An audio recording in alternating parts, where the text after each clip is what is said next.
And hello again, and welcome back to the second vlog at the Hammer & Tongs Performance workshop, which I'm doing today.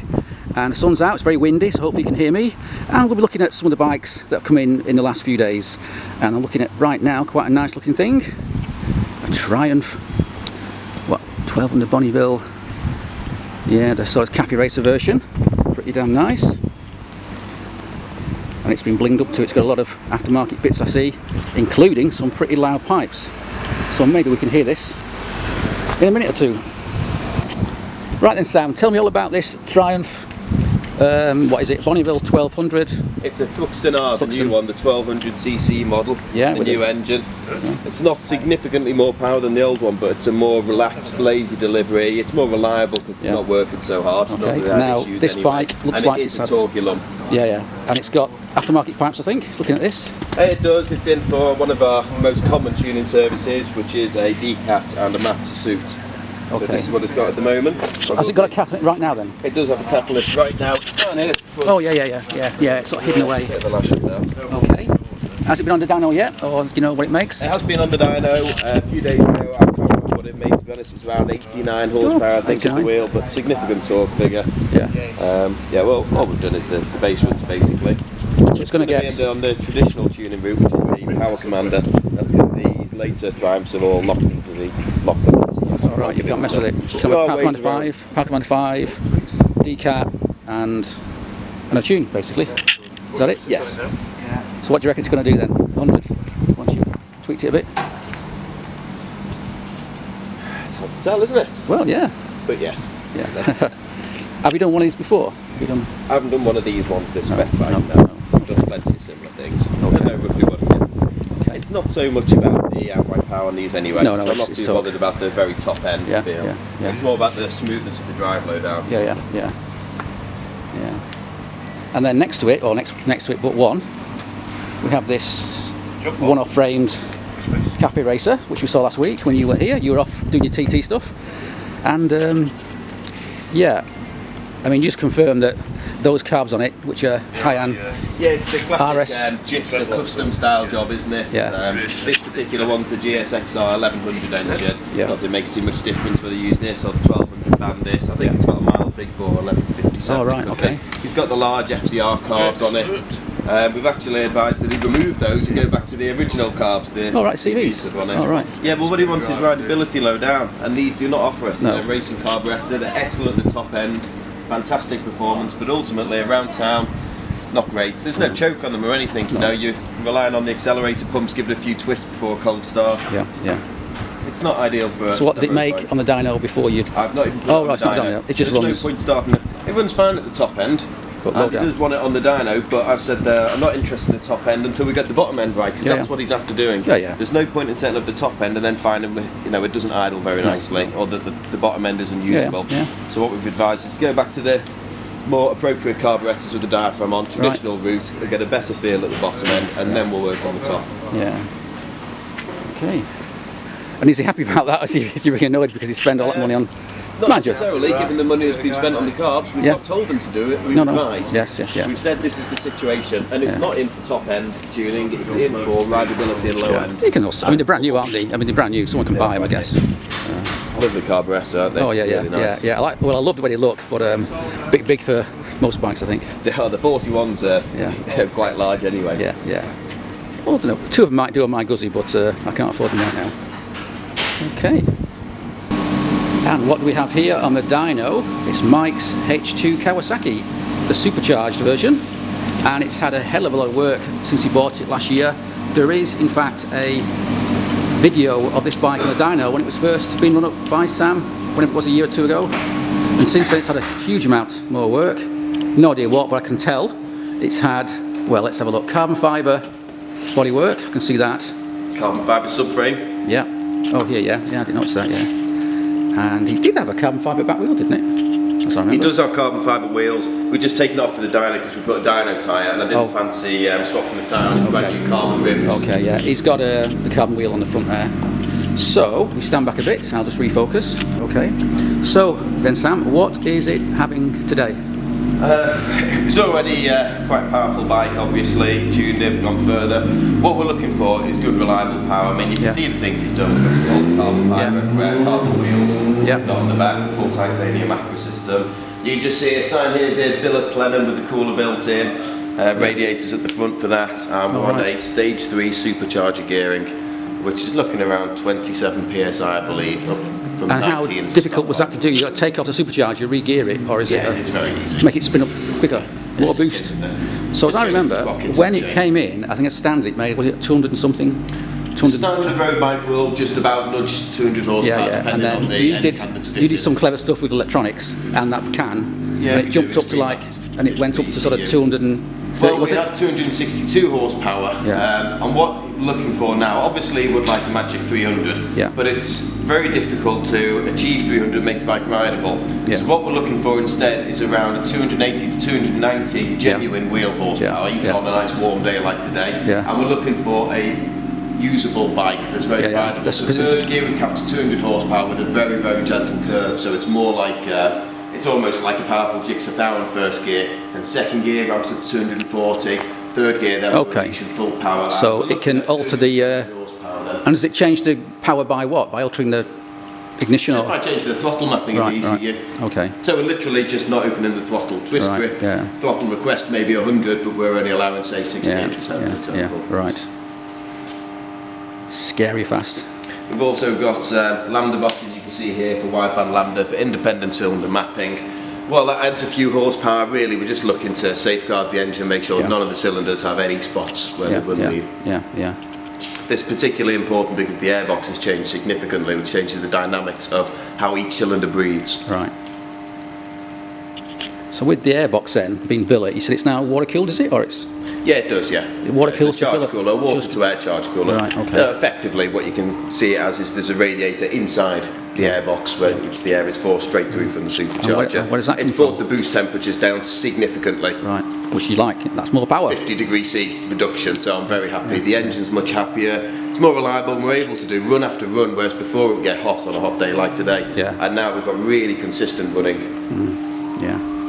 It's a bit of a beast in it. Now I know Mike does a bit of drag racing, but I think he wants to do, is it this is high actually speed? Just his road bike. But he does use it for top speed events. That's right, he's a bit of a big lad, he's probably 6'5", He's lost a bit of weight. He's done 198.9, I think it was, into a headwind. Ultimately, it's not a very aerodynamic machine. He'd be faster on his drag bike, which is a 220 horse centered R14. Yes, I've seen but he wants to do over 200 mile an hour, which won't be a problem. No. Very impressive. Nice, well-prepared bike, this one. Yeah. Once for nothing. No. Have you got anything else lined up on the dyno soon? We've got plenty of Jixers. We always have a lot of Jixers. We always have a lot of ZZRs. This one here, the yellow one? So is that your... that is a ZX10 race bike. It's run by the Cycle Store team. And it's in for swap and golf, Lumen ECU, just to update the bike slightly. Which is why there's sort of two partly fitted to it at the I must say I hate wiring, but I love it. I'm doing one right now and it's doing me head in, and that's so simple, it's unreal compared to that thing. Right, cool stuff. And what else we got in here? Turn around. Tim's bike, which we've seen on the dyno last week. Yeah, he wants me to get that back running, on. It was running to... I'll have time. I think tomorrow we'll get that on. I don't tend to book working for a Friday because everything overruns, and hopefully that leaves me with a bit of free time on a Friday. Okay, cool. So we'll give Tim to go there. It's just running rich at the moment. That's right, it's off the scale, isn't it? Yeah, we saw it being run. It's knocking along the bottom of the scale, certainly. There's a lot of power to come from that. Yeah. Well, you should get him to change the cams. It's one of these I saw, same setup as he's got, but with the cams in it, made over 100 brake, well over. And if you do the heads as well, and big valves. I think we're going to be looking around that sort of figure anyway. I mean, it's about running around 80 horsepower, but it is very rich. Not because it's been set up like that, but because it hasn't been set up at all yet. No, it was a guesstimate. And then do the base runs. So once we start setting it up, you know, the problem is bikes like this take a long time because it's owned by the shop. We don't have time to work on our own bikes. I know. Well, I mean, you got Size Bike next door, the Yamaha. Yeah, it's got an FZR. Cyberpunk thing that we saw last week. It's just so difficult to find the time. Okay. But you've had one bike, or it's been under dyno already, and it might go on again soon, and that's a pretty cool looking MV Agusta that's outside now. Yeah, that's right. It's had a new. It's a stunning bike. Yeah. Done a lot of them now. A lot of people won't touch the MV Agustas for the remapping work because the ECUs work in a slightly unusual fashion. Okay. I've done a lot of them now. As long as you're very careful with it, it works really well, really reliable. This is actually the most powerful one we've ever had, only by a Natcock, but it's run 130 point something at the wheel. They claim to do 130 at the crank, so and that's for 800cc. And and that's only in a fast road state of tune. You know, it's not like a track mapping. It's for nice smooth drive. And what's the torque like? Is it torquey or? It is torquey, but then it's an 800cc bike, so it's going to be, isn't it? It is horrifically loud, however. Have you seen the? Let me. Still got the catalyst. There's plenty for the road. If he wants that extra bit, we can decat it for him. We offer a service here where we decat. It's got a cat on it because the cat actually makes it a lot quieter, doesn't it? It does. It interrupts the samples. Yeah. I must say, I like them wheels, but I wouldn't fancy trying to clean them. No, neither would I, but they are gorgeous, aren't they? Yeah. The whole bike's very well prepped. Part of all of this indicators it's all billet aluminium. I mean, that alone probably cost more than my own road bike, just the tail end. It is a nicely prepared bike. Pretty wide tank in it where your knees go. It's nicely sculpted. They're really nice to ride, actually. They're not wonderful as a standard bike. The owner, I believe, hasn't ridden it yet. This has come in as a trade job for us from another bike shop who have built it for him. Cool. So I think he'll enjoy it, definitely. Yeah. Well, hopefully. It's going to go back in the dyno, I think, one more time, so if that's in the next hour or so, we can film it, be fired up and hear what it sounds like. Okay, so this bike's about to be fired up. It's going to go on a dyno soon, so I'm just here in time to see it be fired up. SC Project exhaust pipe. I'm going to stand back now.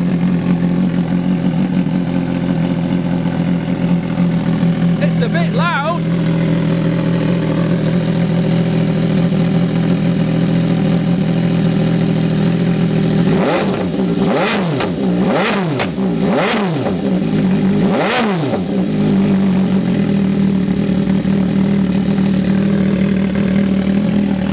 I like loud bikes, but that is ridiculous.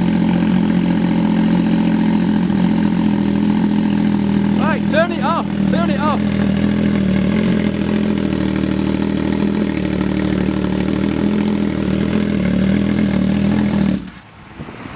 I like loud bikes, but that is bloody ridiculous, isn't it? That is so loud. That's painful. And I thought Miley was bloody loud. Jesus. It's a beautiful thing, but yeah, I think you need to wear ear defenders for that thing. Okay, so that's pretty high revving, exotica, but let's now go and have a look at something a bit more local, that Triumph.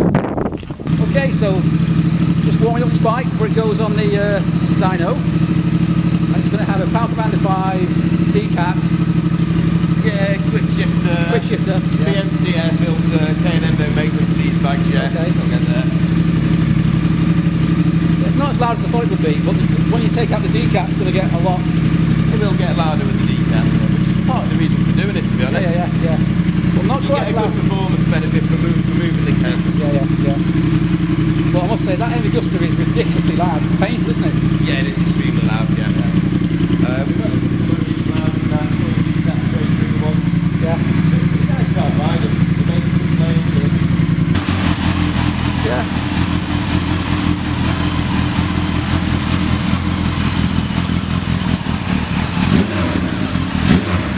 It's not too bad, is it? It's louder at 13,000 RPM, but yeah. It's really good. That's what you get with the quality silencer like that. Yeah. It's I must say, it reminds me of a cucumber or something. It's the style of it doesn't quite work. It's a modern style, isn't it? They're doing there's on the R1s as well, a similar style anyway. So now Mike was saying he wanted to remove the mirrors and fit some kind of clever little camera. Yeah, he does. He's got the mirrors have been removed, and it's got huge wings on it now, huge carbon fibre wings. He's removed those because they don't fit in his van with them on. They're massive. Okay, and he's going to fit some sort of camera behind him, and a little screen, so we can see what's going on behind him. Yeah. You can see a few wires there. We've got the 3 power commanders on this bike as well. Yeah. When we started tuning this one originally, it was the first one, I believe, to ever be done on the ECU in the UK. It already had the power commanders fitted onto it, so we've got the power commander primary, power commander secondary, and the ignition module. Of course, it's superfluous now. We've got it all on the mapping, and then we're plugged into the ECU there. We've got a single wire, we've got a diagnostic pin there, and this is going straight to the ECU. Yeah. Yeah, I remember filming it, but I was told can't show that. It's top secret at the moment. Because you guys were doing a lot of complicated stuff on it, a lot of research. There's a lot of people saying how much power they get in. It's very easy to get massive power. You just rev them. Yeah. That's not good for the motor. Not so easy to get decent torque low down. What you want is a nice smooth curve. Yeah. What we've got to show you the curve. Okay. Really happy. Let's have a look. Really happy 270 horsepower there. I'm just trying to tail it off at the end and keep a curve there, so it's going to take a bit more work to get the last bit smooth. Yeah. With it being supercharged, of course, it just wants to rise all the way to the top. It's bugger all use, it just hammers into the limiter. This will give that curve will give a much more usable feel. Yeah. I mean, you can see, you rev it up to 14, take it all the way to the top, 300 no problem, but that doesn't make it usable. No. And that torque curve is so flat, isn't it? A really flat torque curve. Yeah, it is, yeah. It's a lovely curve. Yeah. It's running well, I like it. Yeah.